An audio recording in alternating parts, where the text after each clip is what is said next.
Оставляете ли вы телефоны на зарядке или включенные электроприборы? А на самом деле это потенциальные причины для возгорания. Об этом поговорим сегодня в программе «Интервью». Здравствуйте.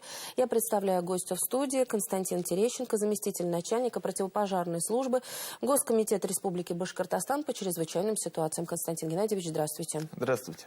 Итак, мы сегодня поднимаем вопрос, наверное, который мы регулярно здесь обсуждаем, но тем не менее статистика все-таки есть, и какова она на сегодняшний день именно по пожарам?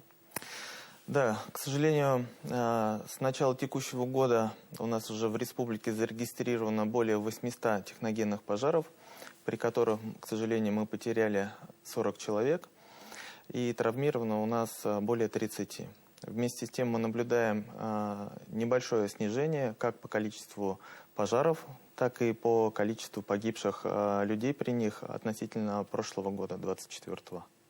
Если говорить именно о детском травматизме, о гибели детей на пожарах, какова на сегодня статистика, если сравнивать с прошлым годом? К счастью, все детишки здоровы, гибели детей не допущено в этом году. В прошлом году у нас, конечно, очень печальная статистика была, 13 детей в огне мы потеряли.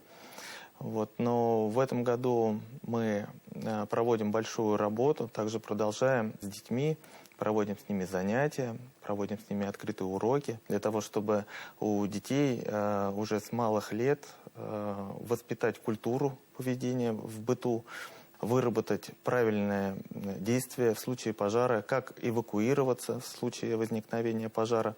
Мы объясняем детишкам, чтобы они ни в коем случае не прятались ни под кроватью, ни в шкафу, а сразу же эвакуировались из помещения, где происходит задымление, там начался пожар.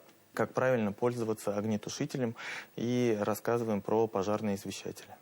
Для начала, наверное, всем взрослым хотелось бы эту информацию уяснить, да, чтобы каждый из родителей понимал, как нужно воспитать ребенка в этом направлении. Скажите, сколько лет ребенку должно быть, когда мы первый раз проводим ему такой инструктаж? Вообще для детишек самых раннего возраста, даже как только он начинает понимать своих родителей, нужно объяснять, рассказывать, что огонь – это очень опасно, что можно получить травму, можно получить ожог. К примеру, в детских садах уже с ясельного возраста мы приходим, объясняем в игровой форме, рассказываем, когда, допустим, садимся на корточки и гуськом проходим в сторону выхода. Для них это в игровой форме, но мы закладываем уже с малых лет правильные действия при возникновении пожара. И самое главное, чтобы детишки не паниковали в случае звука сирены. Рассказываем, что если вы почувствовали запах дыма, необходимо сразу же эвакуироваться из помещения и позвать на помощь взрослых. С 3-4 лет уже можно проводить инструктаж, рассказывать детишкам. Я уверен, что это у них все отложится, и в будущем они правильное действие примут в случае возникновения опасности.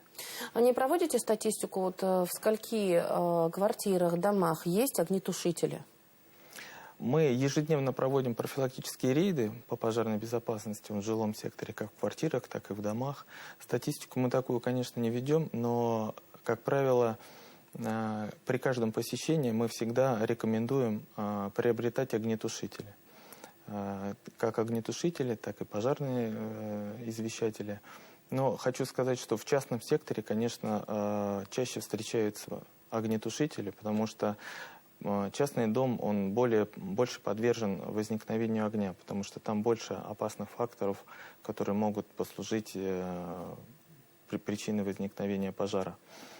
Но если так по личному опыту, могу вам сказать, что процентов, наверное, 10-15 в домах есть огнетушители в настоящее время. А по пожарным извещателям, конечно, статистика намного выше. У нас в республике оснащенность жилого фонда составляет более 70% пожарными извещателями, что нас очень радует. Давайте тогда расскажем, какие есть основные правила пожарной безопасности, хотя бы на примере для начала частных домов. Что нужно делать для того, чтобы избежать трагедии, несчастного случая? В первую очередь в частном доме необходимо, как и в квартире даже, отказаться от курения. Это самая основная причина пожара, неосторожное обращение с огнем, в том числе при курении.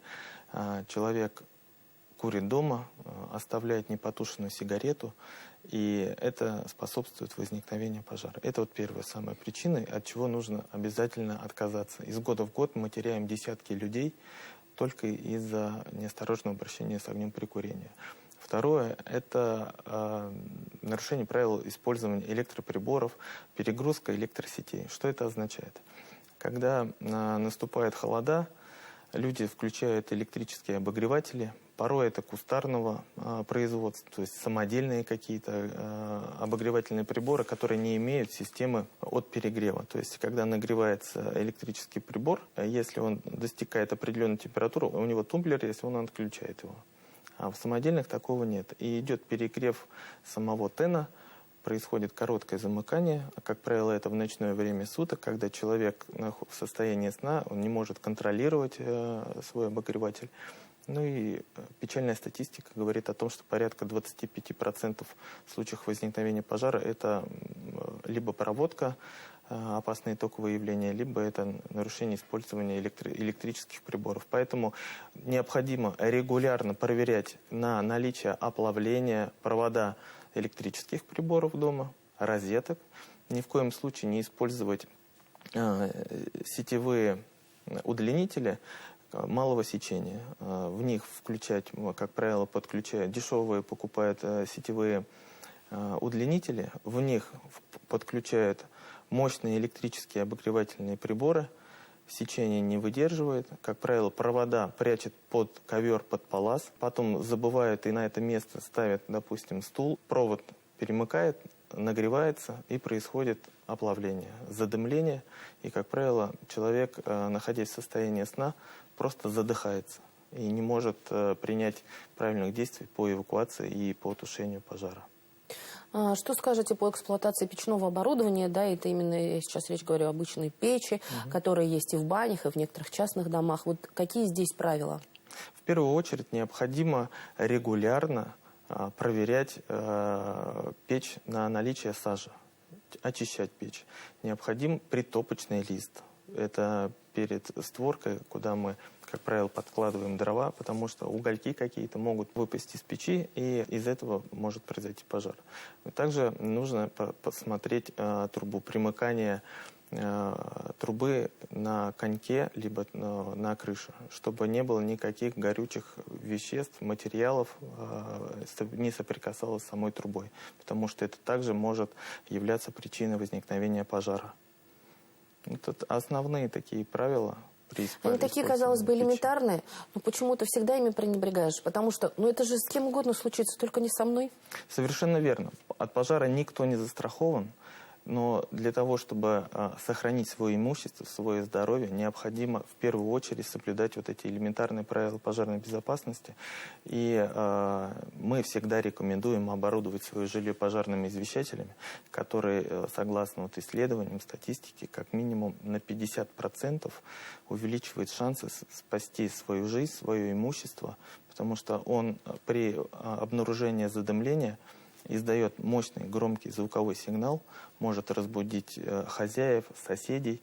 И тем самым у нас будет время для того, чтобы, первое, эвакуироваться, вызвать пожарную охрану. А если это только на начальной стадии пожар, мы можем самостоятельно потушить пламя, сбить как раз-таки огнетушителем. И неспроста я именно вначале говорила о том, что оставляете ли вы на ночь телефоны с зарядными устройствами в розетке, электроприборы. Я сейчас говорю не о холодильниках, а именно фен, о электрочайнике, допустим, и так далее. Вот это же тоже потенциальные, опасные, такие могут послужить причиной для пожара. Совершенно верно, вы абсолютно правы.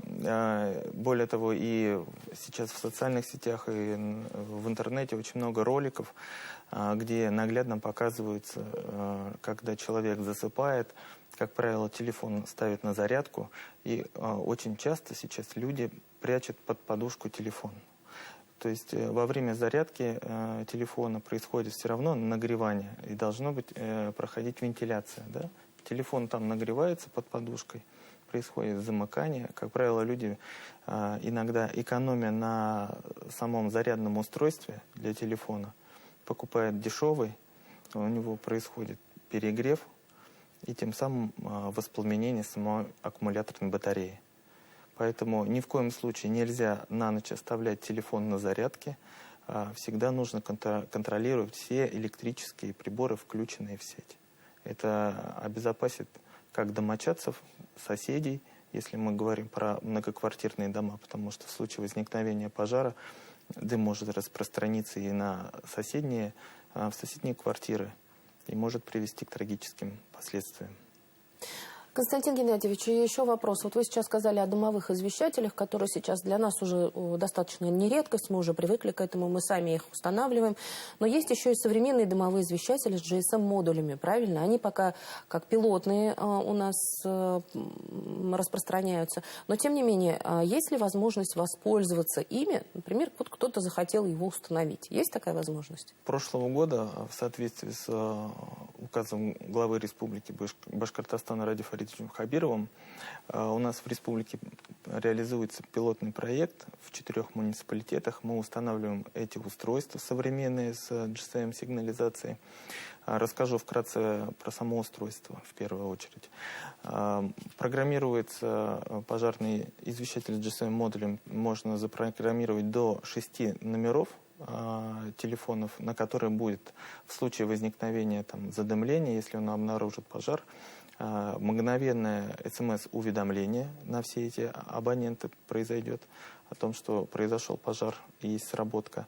А также последовательно он будет обзванивать все эти номера. Если дома никого нет, либо, допустим, остались детишки в доме и произошел пожар, родители, родственники, соседи, возможно, узнают и смогут позвонить в пожарную охрану, соседей пригласить для того, чтобы посмотреть, что происходит в доме. Если к статистике обратиться, то у нас более 540 извещателей мы уже выдали отдельным категориям граждан, которым это положено. Это у нас инвалиды, имеющие нарушение слуха, зрения, а также с нарушением опорно-двигательного аппарата. 540 мы извещателей таких выдали. В основном пока у нас только ложные сработки. Либо это какое-то подгорание пищи у человека контролируемое, либо чайник поставили, чайник выкипел, пожарный извещатель сработал, прибежали, убрали чайник. Пока таких серьезных случаев не было. Но хочу сказать, что эти устройства, мы их сейчас популяризируем, каждый человек может приобрести самостоятельно. Не готов ответить, конечно, сколько они сейчас стоят, потому что цена постоянно меняется. Но в районе 7 тысяч рублей. Я думаю, что это тоже небольшие деньги для того, чтобы можно было сохранить свое имущество, здоровье своих близких, своих родных, своих детей. Спасибо огромное, что пришли сегодня к нам в студию. Рассказали, еще раз напомнили о тех правилах, которые могут сохранить жизнь и имущество и наших близких. Спасибо. Спасибо. Это была программа «Интервью». Спасибо, что были с нами.